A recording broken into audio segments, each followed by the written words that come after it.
I have just returned from Martin Station, the 250th, what they call the 250th Liberty for Virginia event. And for people that go there, it's not just a simple reenactment, it's literally stepping back in time where our modern world kind of fades into the background.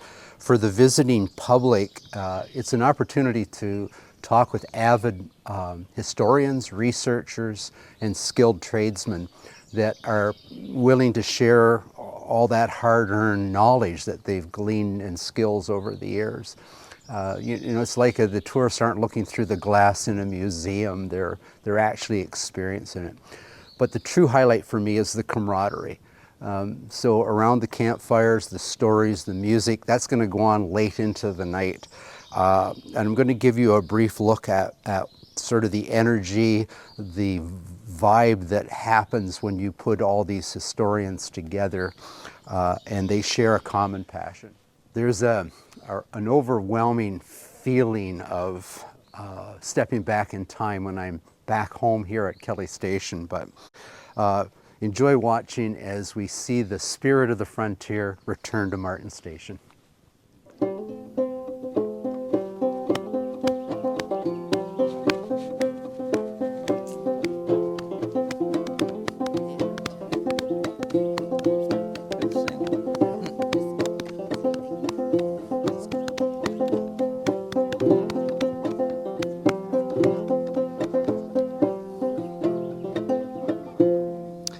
So here we have the newest organization at Martin Station. It is the Nancy and Martin O'Connor's Hat Club.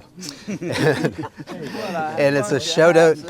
It's a shout out to a couple of great artisans that are improving our impression by producing hats that would have been very common on the frontier.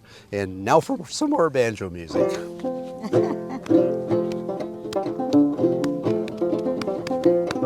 You guys don't tap much, do you? I can't see my foot. Right.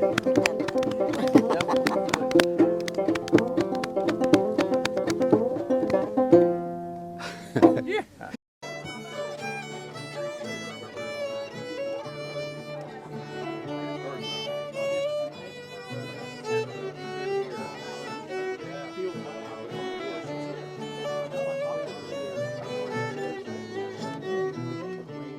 I'm a direct descendant of Boone. My grandfather Matthew married Sarah Webb, which was Squire Boone's granddaughter, and he finds the linen hunting shirt of Israel, and he packs that boy up, makes a litter, and he drags him all the way back to Boone Station.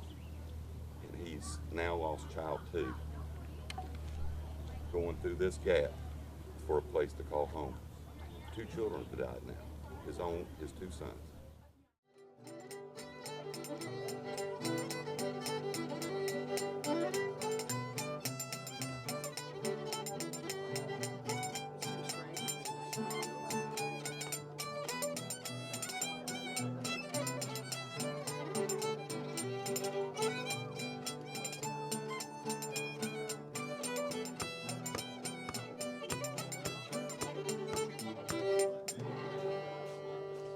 So next morning we got up, and that's when the famous floating fire got built.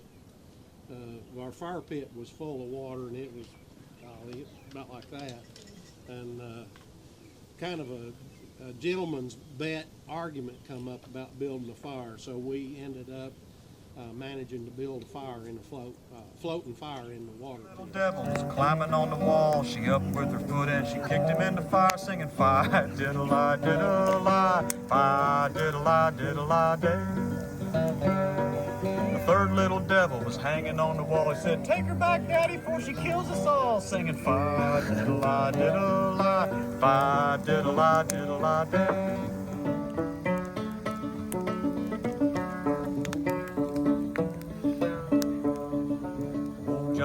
Got a lot of gold, but I won't have him. I'm too young and he's too old with his brogan boots and leggings.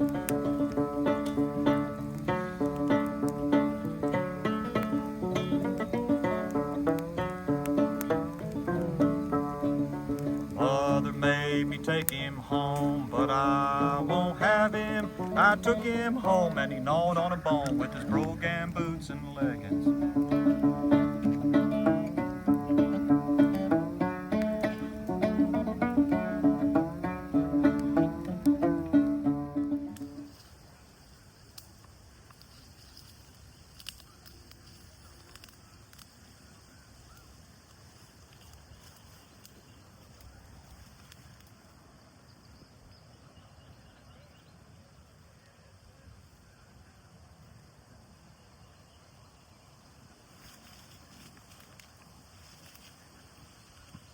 The pipes in the streets played bravely.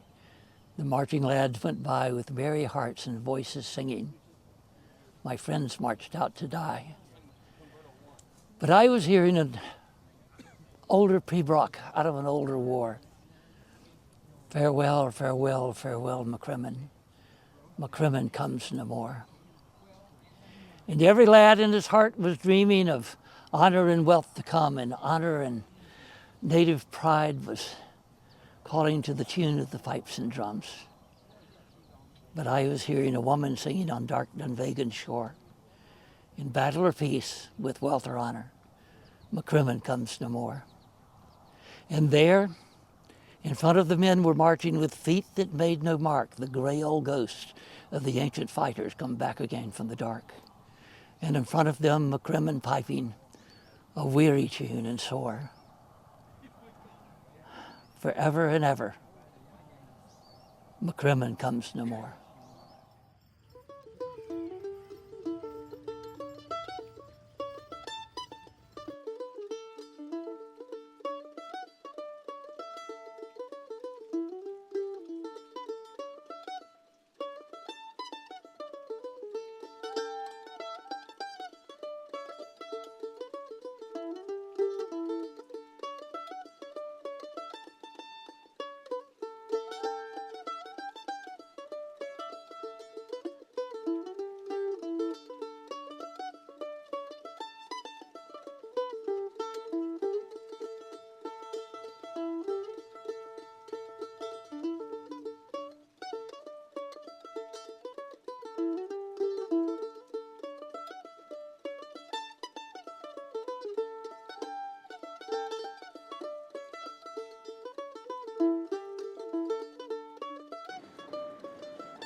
So Martin Station historically had 2 blunderbusses assigned to them.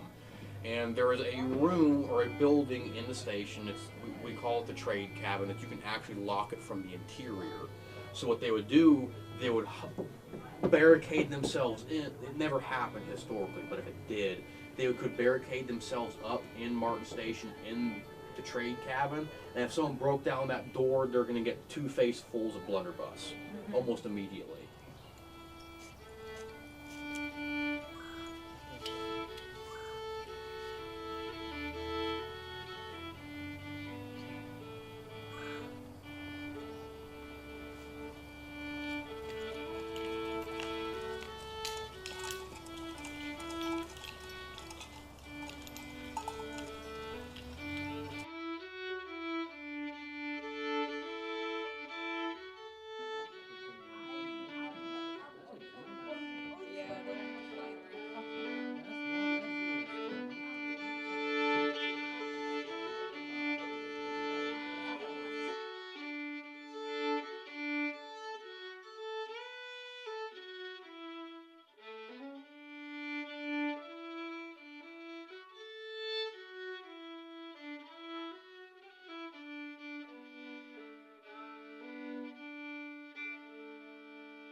She came to rest on the riverside. Oh,